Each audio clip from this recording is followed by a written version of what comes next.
Lectura comentada de la Biblia.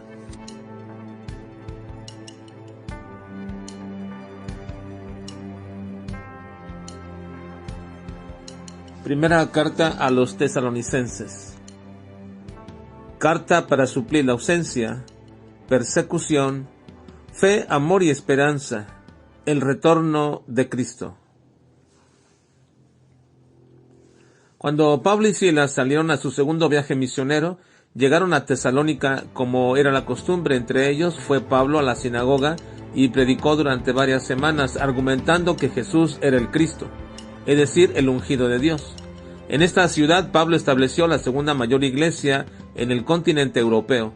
Esta carta es una carta de instrucción, aun cuando todas las cartas contienen, por supuesto, instrucciones, pero esta carta, como veremos en su lectura, le era necesario a Pablo darles instrucciones de diversos temas que hicieran a esta iglesia aprender a vivir una vida para Dios bajo doctrinas y enseñanzas que eran indispensables para esto.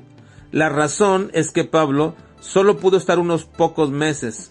Algunos piensan que solamente duró allí un mes en Tesalónica por la narración que tenemos en el libro de los Hechos, siendo entonces Tesalónica la segunda ciudad donde se estableció una iglesia en Europa después de la primera iglesia que fue en Filipos. De acuerdo a la narración de Hechos, Pablo pasó 3 sábados predicando en la sinagoga de Tesalónica y creyeron algunos judíos y mujeres de la nobleza y hombres griegos.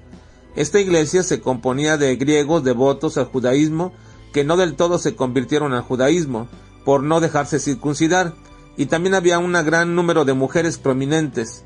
Estando allí en Tesalónica, la iglesia de Filipos envió al menos en 2 ocasiones ayuda financiera para Pablo para que pudiera prolongar su trabajo en aquel lugar. El ministerio de Pablo en Tesalónica le acarrió muchos opositores de manera inmediata. Allí lo acusaron de trastornar al mundo, contravenir los decretos del César, y tuvieron que salir en medio de disturbios, y básicamente lo mismo pasó en Filipos, Berea y Tesalónica. Así que los judíos, teniendo celo de este crecimiento maravilloso, armaron un complot contra Pablo y tomaron como rehén a Jasón, el anfitrión de Pablo y Silas.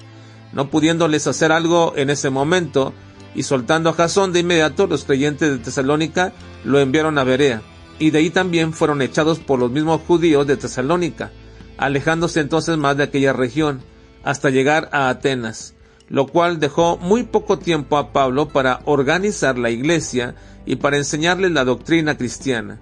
Debido a esto, Pablo tiene una preocupación muy grande por este grupo de hermanos, de no haber podido estar con ellos más tiempo.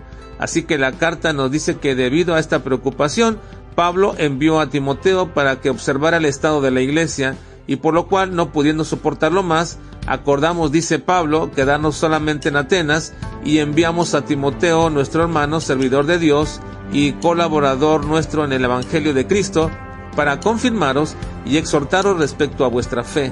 Por lo cual también yo, no pudiendo soportar más, envié para informarme de vuestra fe, no sea que os hubiese tentado el tentador y que nuestro trabajo resultase en vano. Así que Pablo decide escribir la carta para instruirles en las doctrinas que no pudo enseñarles. En los primeros 3 capítulos de la carta, Pablo recuerda su ministerio entre ellos, diciéndoles que da gracias a Dios por todo y siempre haciendo memoria de ellos en sus oraciones. Además, también la carta manifiesta un gozo y una alegría por ver cómo esta iglesia desarrolló en ella 3 características fundamentales para un cuerpo llamado la iglesia: la fe, el amor y la esperanza. Dice: la obra de vuestra fe, del trabajo de vuestro amor y de vuestra constancia en la esperanza de nuestro Señor Jesucristo. Pablo les recuerda que cuando él llegó a esta región, ellos recibieron la palabra de Dios no como palabra de hombre, sino como palabra de Dios misma, la cual actuaba entre ellos. Algo importante que también Pablo recalca es que esta iglesia llegó a ser imitadora de las iglesias de Dios que estaban en Judea, porque soportaron la aflicción y persecución que tuvieron de los de su propia nación, como los de Judea también de los judíos. Su conversión fue real y verdadera, porque dice que ellos se convirtieron y que todos se dieron cuenta de ese cambio en su vida, se convirtieron de los ídolos a Dios para servir al Dios vivo y verdadero.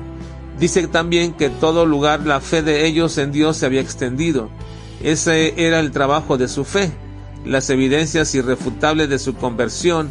Pablo va a usar estos 2 capítulos finales de la carta para hacerles saber acerca de la venida del Señor Jesucristo, y lo inicia haciendo una marcada diferencia entre los creyentes y los incrédulos. Los creyentes tienen una esperanza de las cosas futuras aún después de la muerte, los incrédulos ninguna. Era de gran importancia para el apóstol Pablo recordarles una promesa grandiosa de nuestro Señor Jesucristo, con la cual también consoló a sus discípulos antes de partir. Les dijo que Él regresaría por ellos. Y Pablo dice: por lo cual os decimos esto en palabra del Señor, es decir, de parte del Señor, y les revela algo que hasta ahora no había sido descrito en esta forma más allá de la promesa certera de que Cristo vendría. Pero, ¿cómo vendría y cuál sería el desarrollo de esa venida? Eso es algo que ellos ignoraban, y al dárselos a conocer Pablo, los llena de una esperanza grandiosa. Les dice que los muertos en Cristo van a resucitar, y que luego los que vivan hasta esta venida también serán transformados y van a estar juntamente con ellos y recibirán al Señor en el aire. Esto es exclusivo solamente para creyentes. Debido a esta gran esperanza, hay 2 cosas que los tesalonicenses y todas las iglesias de todos los tiempos deben cuidar. Deben vivir y abundar en una vida de santidad. Dice Pablo que les conviene conducirse agradando a Dios, pues la voluntad de Dios es vuestra santificación, el apartarse de la fornicación, y que ninguno agravie y engañe a su hermano, y abunden ustedes en el amor fraternal, y condúzcanse siempre honradamente para con los de afuera. Así culmina Pablo este grandioso recordatorio de una doctrina esperanzadora, diciéndole a la iglesia: y el mismo Dios de paz os santifique por completo, y todo vuestro ser, espíritu, alma y cuerpo sean guardados irreprensibles para la venida de nuestro Señor Jesucristo.